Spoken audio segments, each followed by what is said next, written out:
ko, ang maganda mga binabasa ko para sa ganito. Ano ba to? Ano, pag-aaralan na raw nilang i-abolish ang NTFL ka. Alam mo naman ang stand ko dyan, di ba? Guys, you know what? Hindi nyo kailangan ng masyadong deep understanding of political science or whatever. Ganun lang ang kasimple. Ako, ginera mo. Dahil ayaw mo makipag-usap sa akin. Ayaw mo madaan sa santong dasalan. Okay. Ngayon, ako, okay. Let's have a duel. Sabihin natin duel lang. Alam niyo naman yung duel, di ba? Hindi ata kasi pwedeng sabihin, baka sabihin. We're promoting violence. So, alam niyo yung duel, di ba? Yung how you resolve a conflict, yung sa individual level, yung babari lang kayo, di ba? Duelo. Duel. Yes, duelo. Day, nadedo ka. Ano gusto mong gawin ko? Alam mo hindi ko i-claim yung victory ko. Hindi ba? You died. And I have to claim my victory. So it's the same principle. Yung mga religious dito, like for example, you know, David and Goliath. David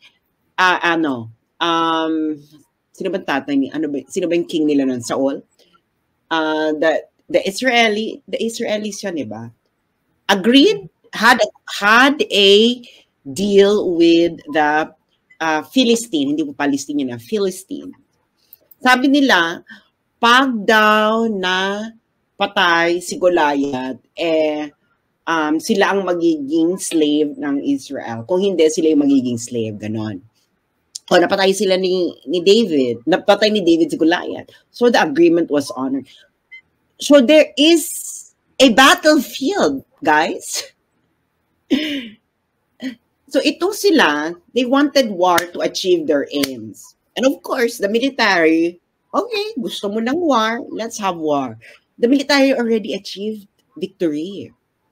Bakit mo i-abolish yung NTFL ka? Kayo ang talo.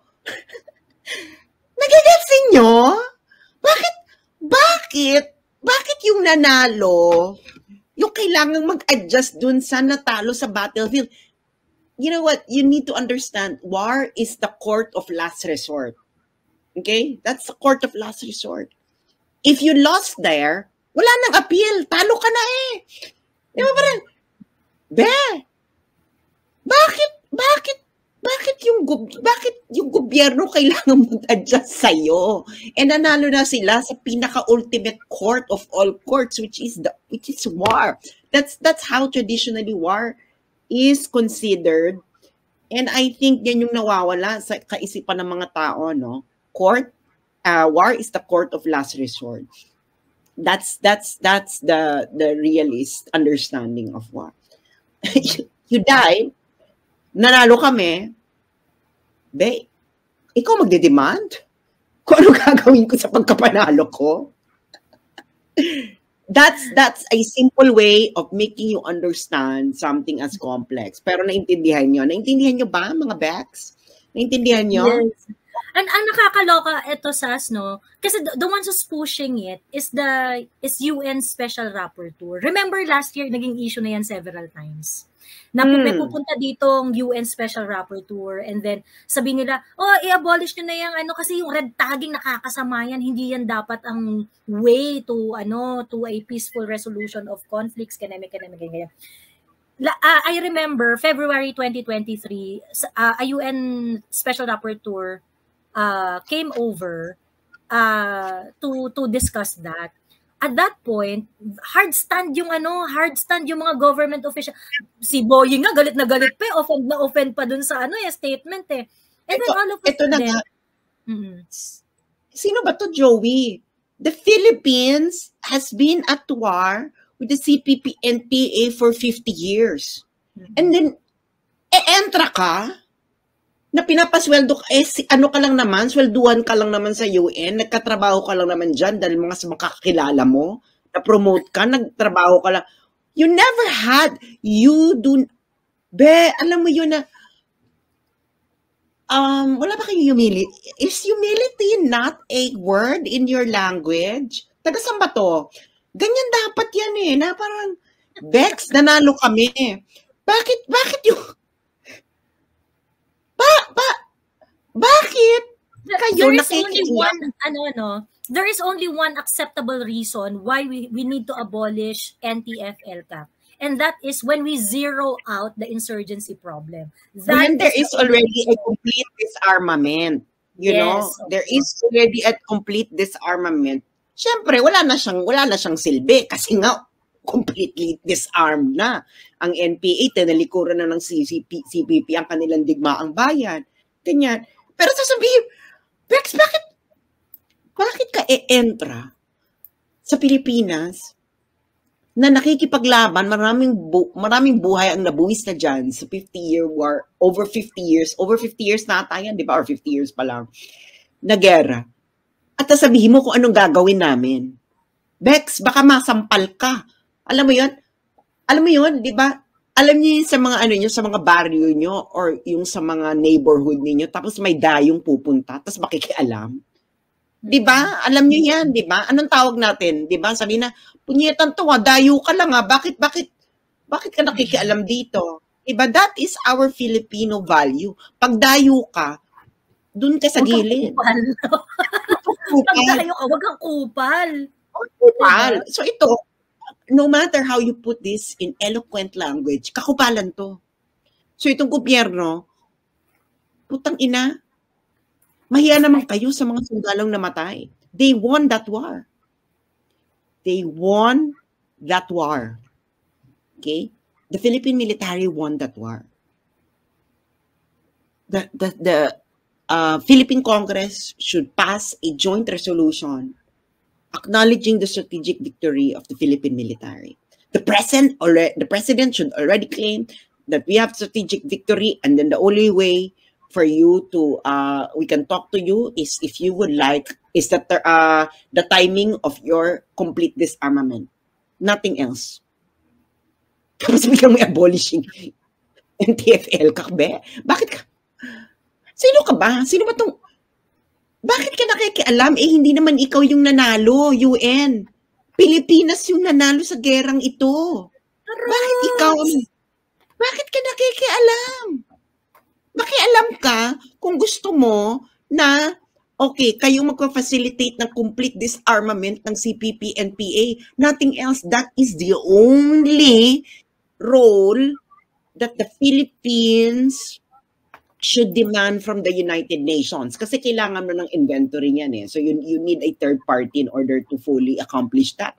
And the UN can probably play that role. No? Pero putang ina, mag-dictate ka ng, ay, abolish yung NTF-ELCAC. Anong kinalaman nun sa victory namin? The victory of the Philippine military should be consummated. And that consummation should be the complete disarmament of CPP and PA. Putang ina, why would you accept less than that? Why would you accept? Why would you accept less than the complete disarmament of the CPP and PA? Bex, panalo ka sa gera eh. Toro, Diyos me. And ang pinaka nakaka-frustrate dito kasi, of course, for ordinary Filipinos, you expect our leader to protect our sovereignty, that we impose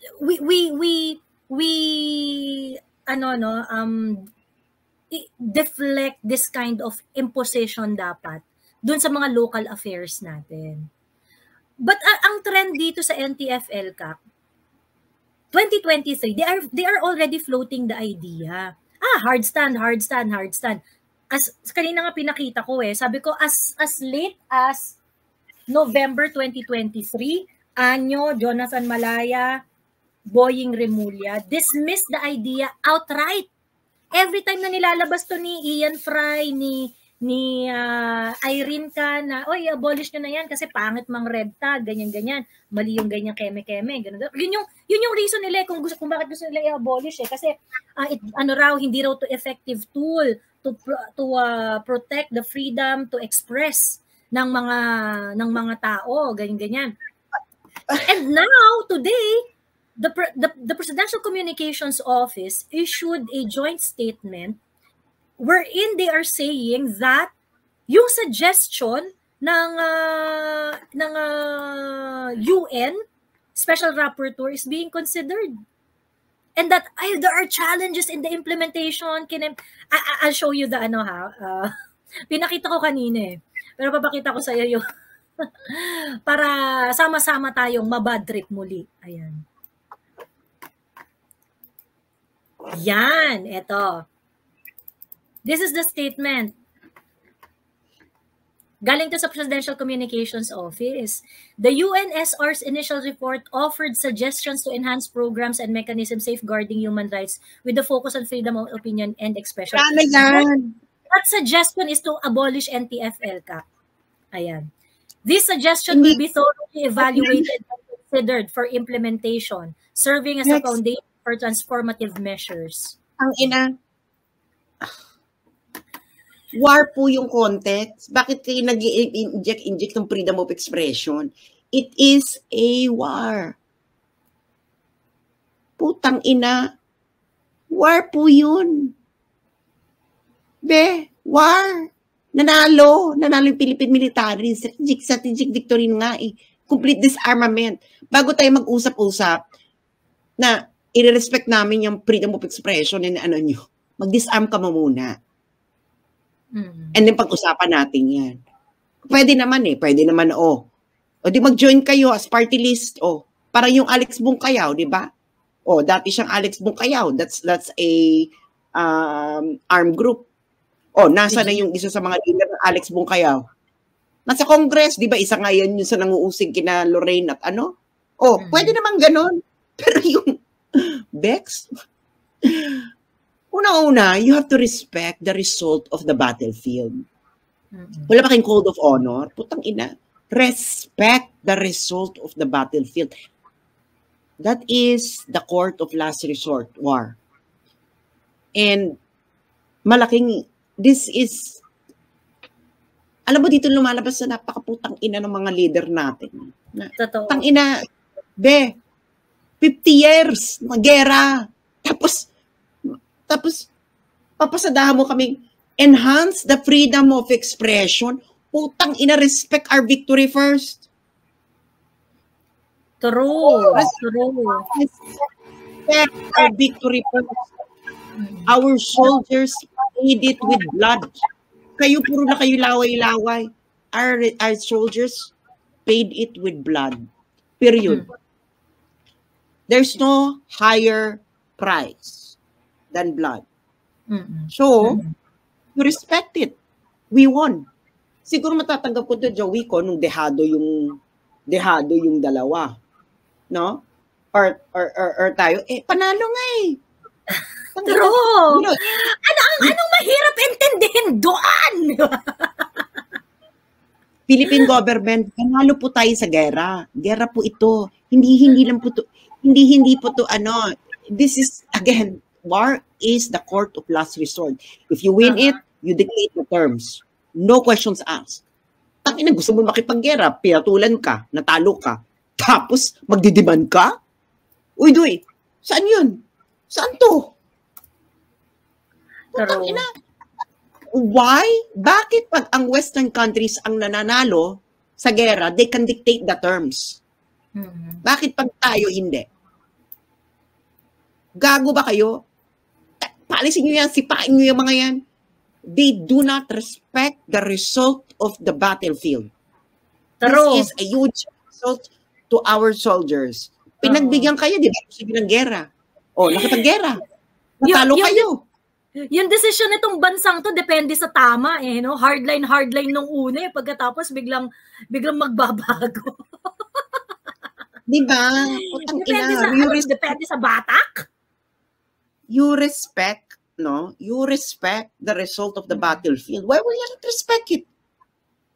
Tangina, hindi sabi, wala kang code of honor, guys, in the event na sila yung nagwagi, do you really think that it will make sense for you to demand sila nga yung nagwagi?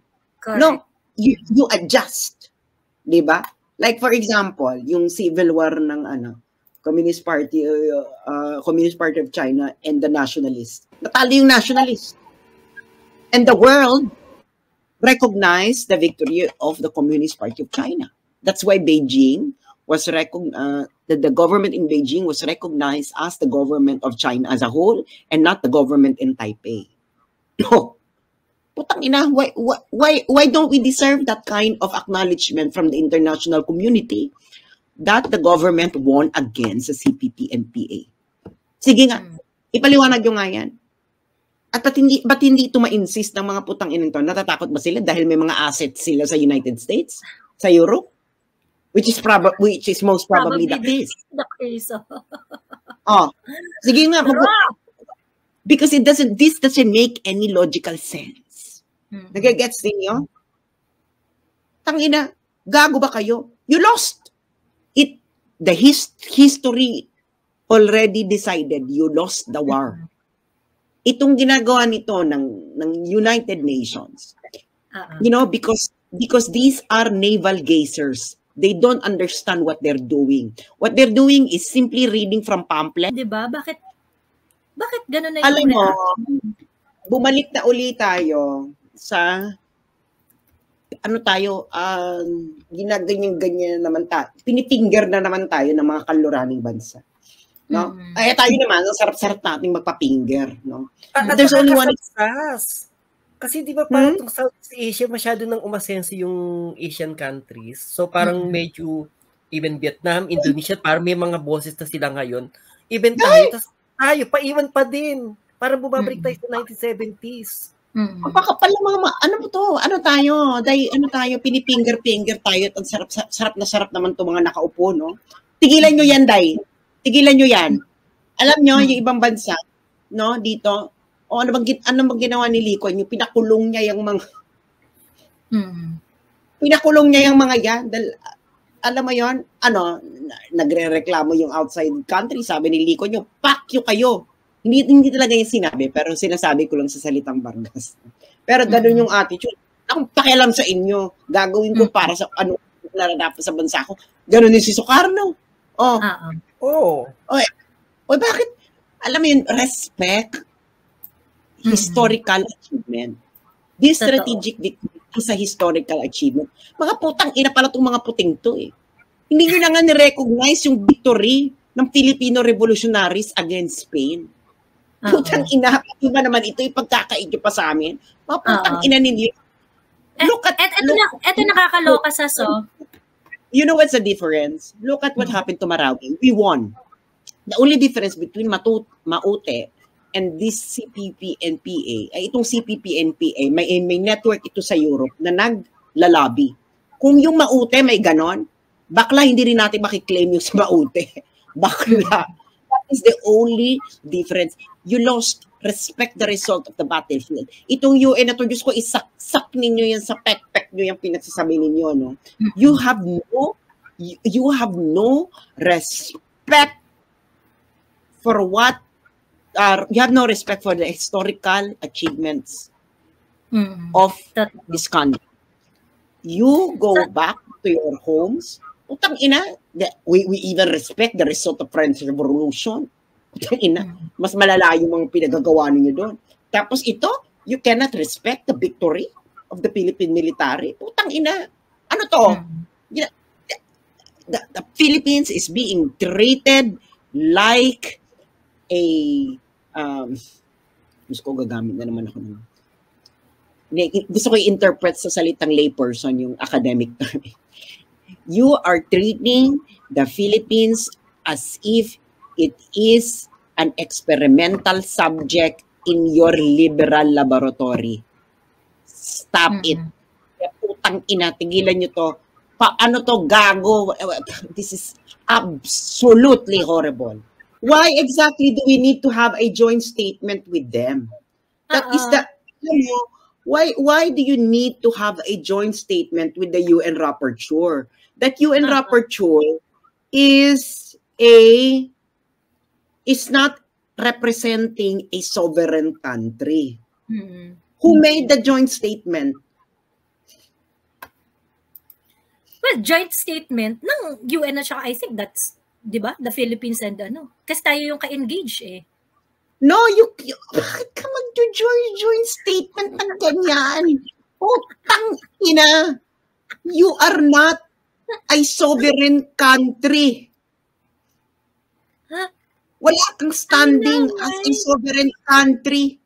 You are a reporter. That's a rapporteur. A reporter. Paswelduhan ka. Pinapasweldo kita, bakit kapag joint statement ka sa akin? Putang ina mo. You make your report at the UN, wala akong pakialam. But you cannot tell me na mag-i-issue tayo ng joint statement tayong dalawa.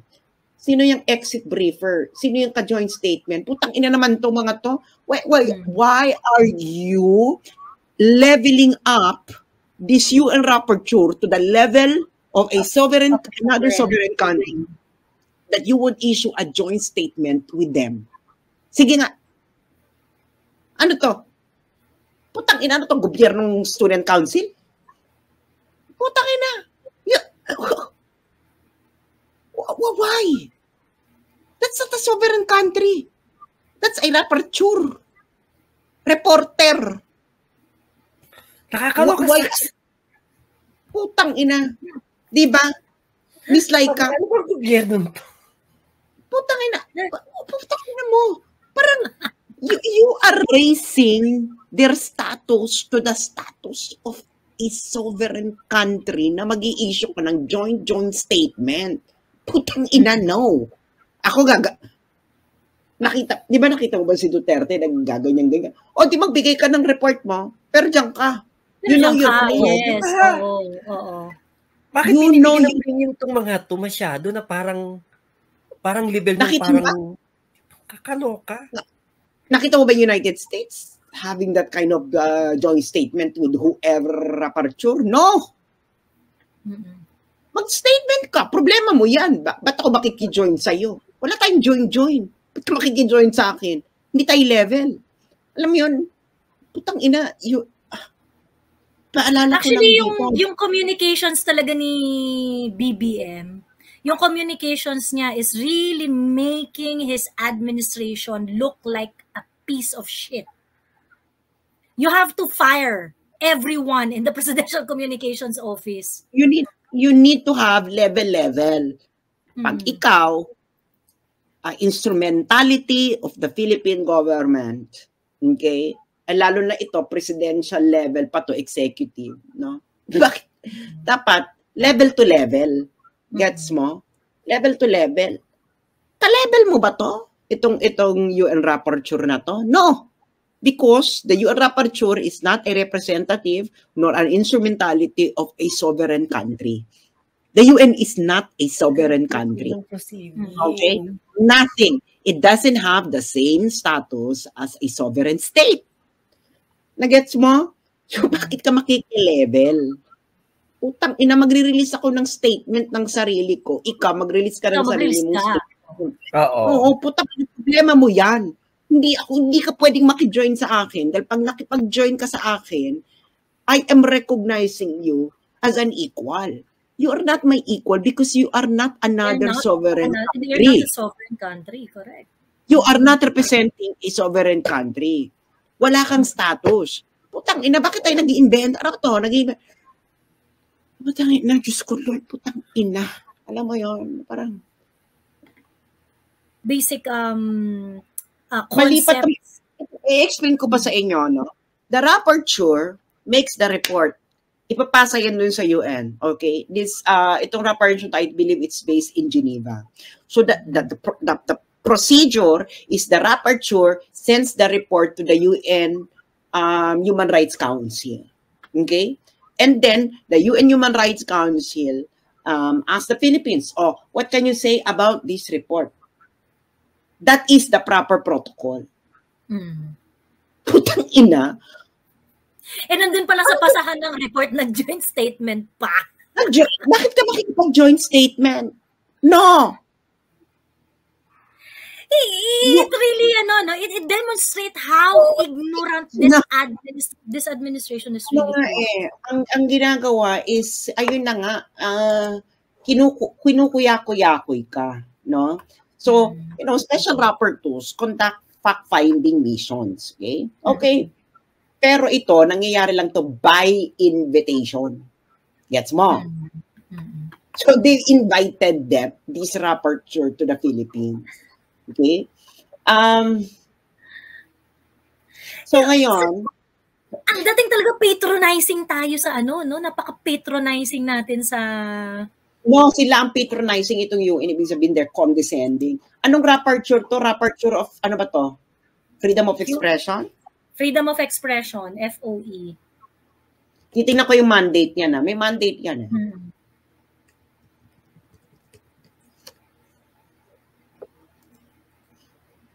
Ang ina, baboy na to. Ang ina. Kababoy. Grabe.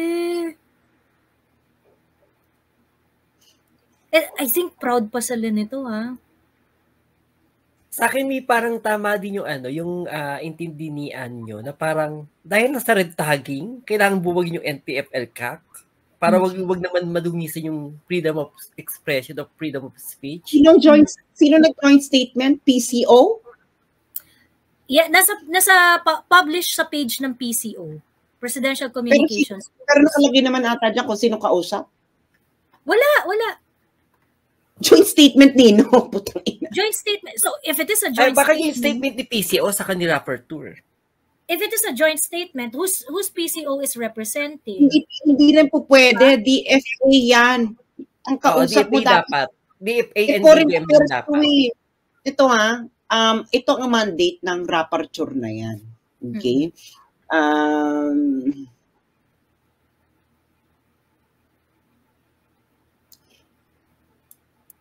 The final report on the right to freedom of expression and the conclusion recommendations presented by the special rapporteurs to the subcommission at its 44th session. So may subcommission to ng UN Human Rights Council.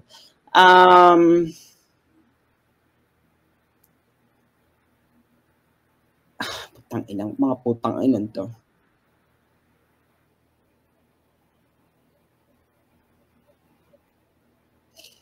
Ay nako Lord Almighty.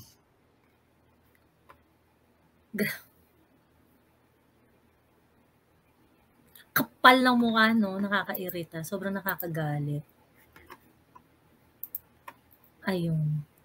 Sige, Daisas, kalma. Murahin mo pa. Hindi nga. Wala. Murahin pa. Mandate na ganyan. Bakit ka nakikipag ganyan joint statement? Hindi yan bansa. Ang ina, ang baboy. What ang baboy? Ang baboy. Sobrang baboy, and we allowed it to we allowed. Yun yung binababoy tayo pagkatapos. Enjoy na enjoy.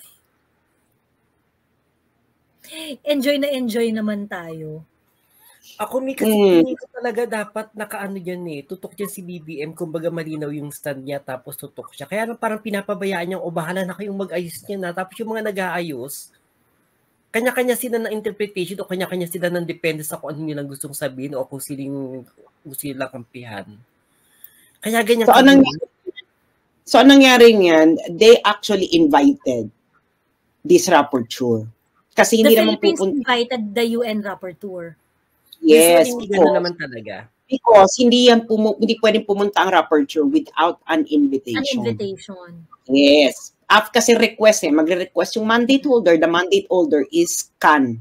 Okay? So, now the government sent an invitation for a fact-finding mission. Okay? So during such mission, the experts assess the general human rights situation. They will meet with national and local authorities, including members of the judiciary, if applicable, non-government, etc. Country visits, findings, conclusion, and recommendations by special are published in mission reports to the Human Rights Council. Yun yung sinasabi ko sa'yo, di ba? Now, the Human Rights Council will then review the report and then bring them up during a meeting. Tapos meron kasi itong review there is a human rights review. I forgot the exact term. I think every 3 years or whatever. Ngayon, doon sa review na yon, tatanungin yung Pilipinas, do you adopt this recommendation or not? Pero ang nagtatanong sa kanila nun, the council. Kasi ang nagtatanong din yung member ng council, which are sovereign states. Nagigets mo? Ngayon, nagbabaw dito sa ano na to, wala naman tong standing as equal to you. Yeah. Nada. So why are you doing this?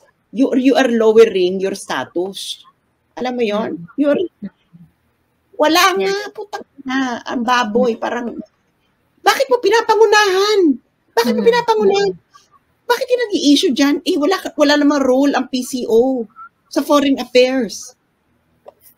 Pero yung friend mo si Jonathan Malaya pala, nag-release ng statement na nire-reject niya yung panawagan na yan ng rapporteur na yan. Dapat kasi nag-usap itong PCO, huwag siya mag-e-epal-epal lang ganito. Alam mo, takatanga ng PCO, nakakagigil na talaga. Alam mo yung mga nilalabas nila, puro mga kabaliwan. Ginugulo niya ang buhay. Sino ba head ng PCO? Pwede bang palitan na yan? Attorney Cheloy Garafil. Napakawalang hiya. Alam mo yung tulad ngayon, nilalaban nila na hindi naman nangako si BBM ng 20 pesos sa bigas. Parang tanga! Kayo yung nagsabi nun, di ba, before noon? Malinaw naman sa amin na aspiration nyo, kayo yung nagsabi na ayun ang pangako ni BBM. Tapos ngayon, binabali nyo dahil umiingay na naman. Ang gulo ng PCO, Mi. Actually, sa totoo lang, yan ang pinakabulok. Isa sa pinakabulok na na... Alam mo, I think related to sa EU. Yung di ba kailangan natin mag-renew ng Yeah, ng trade. Na-mention ko yun actually, yun yung entrada ko kanina. Sabi ko, meron ka di ba na you wrote about it even before manalo pa si PBBM eh.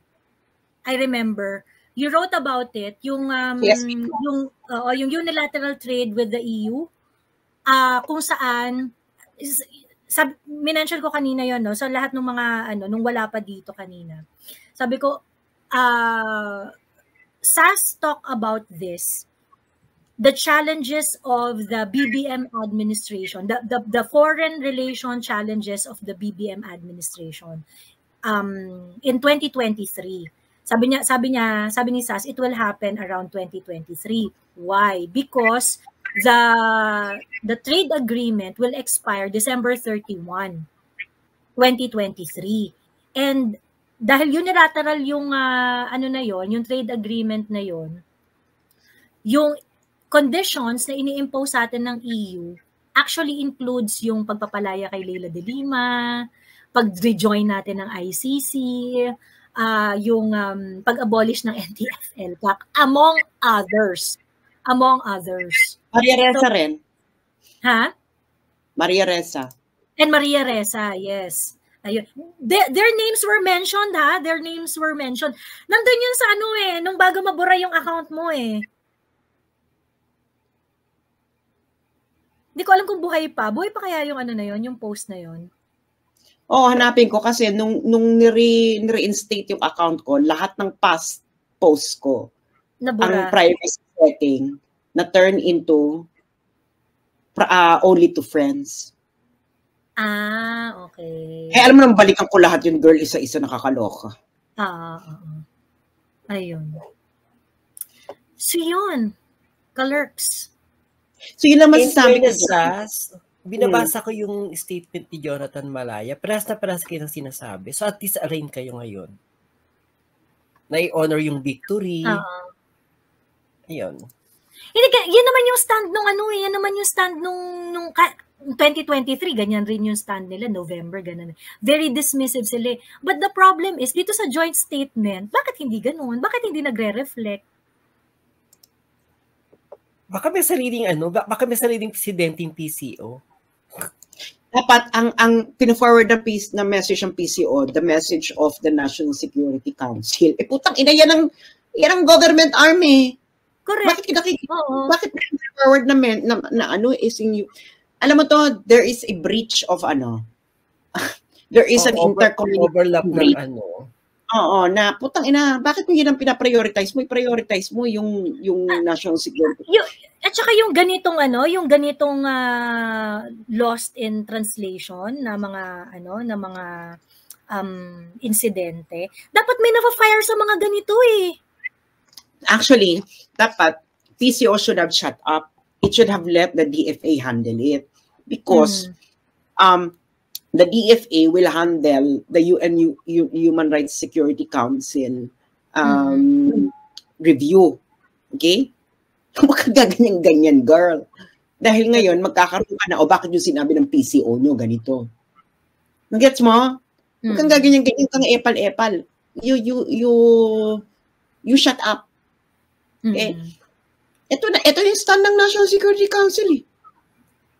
Sa totoo na nakikita ko, epal lang yung Yung UN Special Rapporteur ba yan, sir? Yung nagsabi na i-abolish yung NTF-ELCAC. Sira ulo niyan.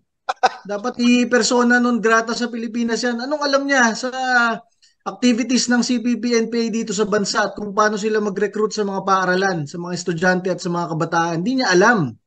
Ba't niya sasabihin na i-abolish? Napaka-successful ng NTF-ELCAC in the past 4 to 5 years sa ating bansa. Talagang nagdwindle ang recruitment sa hanay ng kabataan at mag-aaral. At ang mga guerrilla fronts ng NPA talagang nagsukuan na at bumaksak na. Kakaunti na lang. Yan ang success ng NTF-ELCAC. Bakit pupunta siya sa Pilipinas at makikialam siya at sasabihin niya i-abolish? Wala siyang alam sa nangyayari sa Pilipinas at sa ating mga magagandang solusyon para matapos ang rebellion dito sa ating bansa.